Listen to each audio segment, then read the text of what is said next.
अस्सलाम वालेकुम students. Chapter number 3 का लेक्चर नंबर 2 है। चैप्टर का टॉपिक एंजाइम है। इसके अंदर कुछ मज़ीद जो टॉपिक्स हमारे पास, जैसे मैकेनिज़्म क्या है एंजाइम एक्शन का, इनहिबिटर्स क्या है और वो कौन कौन से फैक्टर हैं जो एंजाइम के रेट को मुतासर करते हैं, ये 3 टॉपिक हमने डिस्कस करने हैं। तो सबसे पहली चीज़ कि मैकेनिज़्म क्या है एंजाइम एक्शन का, एंजाइम काम कैसे करती हैं। तो एंजाइम और सबस्ट्रेट आपस में मिलते हैं तो इसके नतीजे में एक एंजाइम सबस्ट्रेट कम्प्लेक्स बनता है जो कि टेम्परेरी होता है, यानी वक्ती होता है। और उसके बाद वो जो सबस्ट्रेट कम्प्लेक्स बना है वो प्रोडक्ट में कन्वर्ट हो जाएगा सबस्ट्रेट, और एंजाइम जो है वो दोबारा से रिएक्शन को स्टार्ट करवाएंगी। अब इस मैकेनिज़्म को साइंटिस्ट ने 2 मॉडल्स के ज़रिए से एक्सप्लेन किया है। पहला मॉडल है हमारे पास लॉक एंड की मॉडल और दूसरा मॉडल है हमारे पास इंड्यूस फिट मॉडल। अब हमने बारी बारी इन दोनों टॉपिक्स को डिस्कस करना है कि लॉक एंड की मॉडल क्या है और इंड्यूस फिट मॉडल क्या है। तो पहली चीज़ है लॉक एंड की मॉडल, कि वैसे अगर देखा जाए तो लॉक एंड की क्या है कि ताला और चाबी, यानी जिस तरह से साइंटिस्ट ने हमें ये एक्सप्लेन किया है कि जिस तरह से हम घर के अंदर स्पेसिफ़िक लॉक को, स्पेसिफ़िक ताले को खोलने के लिए एक मखसूस चाबी का इस्तेमाल करते हैं, बिल्कुल इसी तरह से सबस्ट्रेट और एक्टिव साइट जो है वो एक दूसरे के लिए स्पेसिफ़िक होते हैं। अब वो specific substrate specific active site के ऊपर आकर अटैच होगा तो वहाँ पर एक कम्प्लेक्स बनेगा जिसको हम एंजाइम सबस्ट्रेट कम्प्लेक्स कहेंगे। अब सबस्ट्रेट जो है वो कन्वर्ट हो जाएंगे प्रोडक्ट के अंदर और एंजाइम्स जो हैं वो दोबारा से रिएक्शन को शुरू करवा देंगी।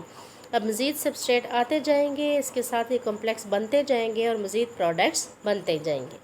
अब एंजाइम्स और सबस्ट्रेट जो होते हैं वो दोनों, उनकी शेप जो आती है हमेशा एक दूसरे के सेम होती है, जिसके अंदर वो बिल्कुल एकदम से फिट हो जाते हैं। अब इस मॉडल के अंदर एंजाइम की स्पेसिफिटी को एक्सप्लेन किया गया, यानी एक्टिव साइट रिजिड स्ट्रक्चर है और उसको आप कभी भी चेंज नहीं कर सकते। जो सबस्ट्रेट उसके अंदर फिट आएगा वही रिएक्शन होगा, अगर वो फिट नहीं आ रहा है तो रिएक्शन नहीं होगा। और दूसरा मॉडल है इंड्यूस फिट मॉडल, जो कि हमें अमेरिकन बायोलॉजिस्ट था डेनियल कॉशलैंड, उसने 1958 के अंदर दिया। उसने इस मॉडल को, जो लॉक एंड की मॉडल था, उसको रिजेक्ट कर दिया। उसने कहा ऐसा नहीं है, बल्कि क्या है कि एक्टिव साइट जो है वो रिजिड स्ट्रक्चर्स नहीं है, उनके अंदर ये सलाहियत है कि वो सबस्ट्रेट के हिसाब से अपने आप को रीशेप कर लेती हैं। कोई भी सबस्ट्रेट जब एक्टिव साइट के करीब आएगा तो उसके लिहाज से एक्टिव साइट की शेप चेंज हो जाएगी, वो उसके अंदर फिट हो जाएगा, फिर कॉम्प्लेक्स बनेगा और फिर जो सबस्ट्रेट है वो कन्वर्ट हो जाएगा प्रोडक्ट में और एंजाइम से दोबारा से रिएक्शन शुरू होगा।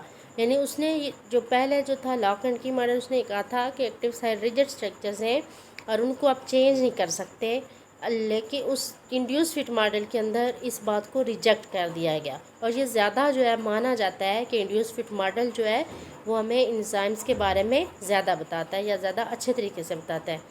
उसके बाद जो हमने डिस्कस करना है वो इनहिबिटर्स है हमारे पास। इनहिबिटर्स की सबसे पहले डेफिनेशन हमने करनी है। अब इनहिबिटर्स क्या हैं कि कोई भी ऐसी चीज़ है जो रिएक्शन को रोक रही है, रिएक्शन को बढ़ने से या रिएक्शन को स्टार्ट होने से या फिर रिएक्शन को होने से रोक रही है, वो क्या कहलाएगा, इनहिबिटर कहलाएगा। यानी उसको या तो वो कन्वर्ट ही नहीं होने दे रही प्रोडक्ट के अंदर, या फिर वो उसको स्टार्ट ही नहीं होने दे रही, तो वो सारे इनहिबिटर्स कहलाएंगे। अब इन इनहिबिटर्स क्या करते हैं कि वो एक्टिव साइट जो है उनको ब्लॉक कर देंगे। जब एक्टिव साइट ही नहीं होगी तो सबस्ट्रेट अटैच नहीं हो सकेगा, और जब सबस्ट्रेट अटैच नहीं होगा एंजाइम के साथ तो बिल्कुल प्रोडक्ट जो है वो बिल्कुल नहीं बन सकते। तो ये जो चीज़ें हैं जो इसको रोक रही हैं रिएक्शन को प्रोसीड होने से, उनको हम इनहिबिटर्स कहते हैं। इनकी एग्जांपल हमारे पास डिफरेंट पॉइजन्स हैं या फिर कोई एंटीबायोटिक है या कोई ड्रग है जो कि इनहिबिटर्स कहलाती हैं। अब इसकी टाइप्स हमारे पास 2 मेन टाइप्स हैं, एक रिवर्सेबल इनहिबिटर्स हैं और दूसरे इरिवर्सेबल इनहिबिटर्स हैं। रिवर्सेबल इनहिबिटर्स वो होंगे कि जिनके इफ़ेक्ट्स को हम चेंज कर सकते हैं, यानी वक्त के साथ साथ उनका जो असर है वो ख़त्म हो सकता है, और इरिवर्सेबल वो होंगे कि वो प्रोटीन की स्ट्रक्चर को ही डिस्ट्रॉय कर लेते हैं। यानी अगर वो किसी प्रोटीन के साथ अटैच हैं इरिवर्सेबल इनहिबिटर्स, तो वो उसके एक्टिव साइट्स जो है उनको ब्लॉक कर देंगे, और जब एक्टिव साइट्स कम्प्लीटली ब्लॉक हो जाएंगी तो उसका इफ़ेक्ट जो है उसको हम ख़त्म नहीं कर सकते, वो एंजाइम जो है उसके अंदर काम करने की सलाहियत ही ख़त्म हो जाएगी।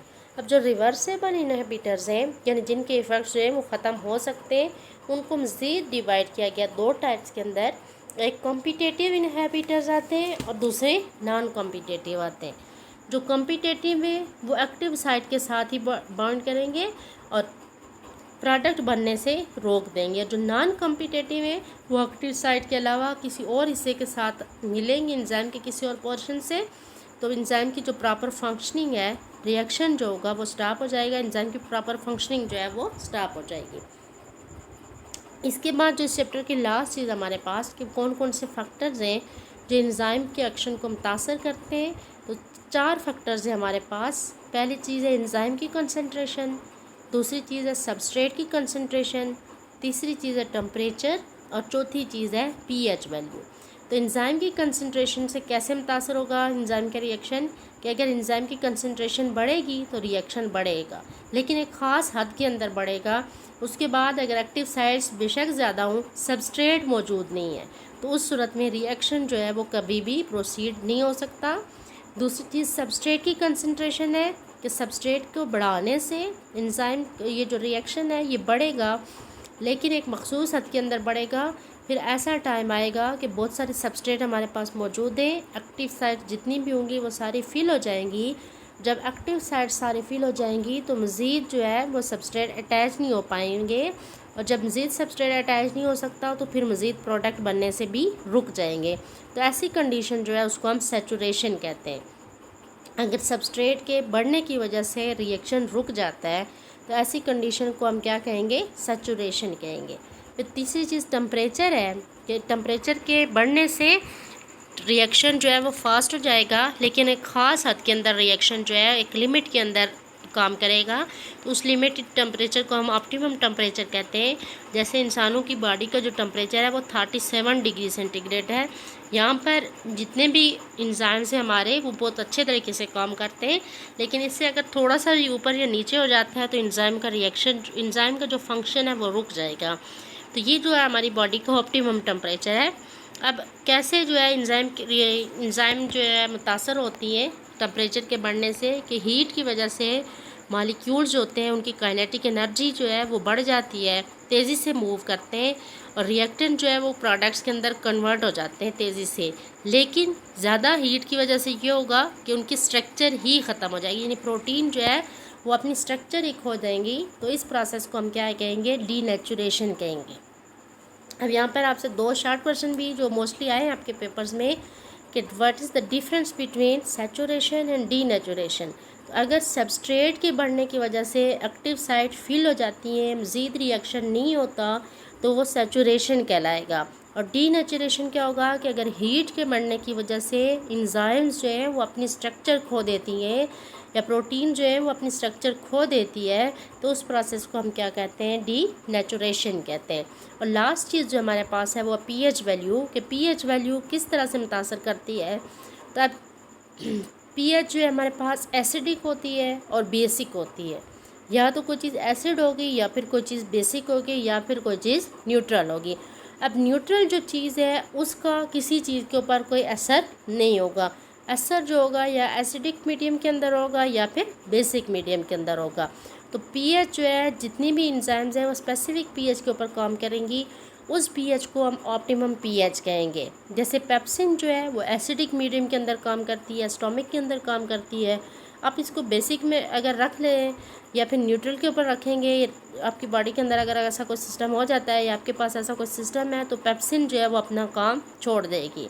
इस तरह से ट्रिप्सिन है तो वो अल्कलाइन मीडियम के अंदर काम करती है, तो ट्रिप्सिन को अगर आप एसिडिक मीडियम में डाल दें तो वो वहाँ पर अपना काम छोड़ देगी। तो वो मखसूस पीएच जिसके अंदर एंजाइम काम करती हैं उसको हम उस पीएच का ऑप्टिमम पीएच कहते हैं।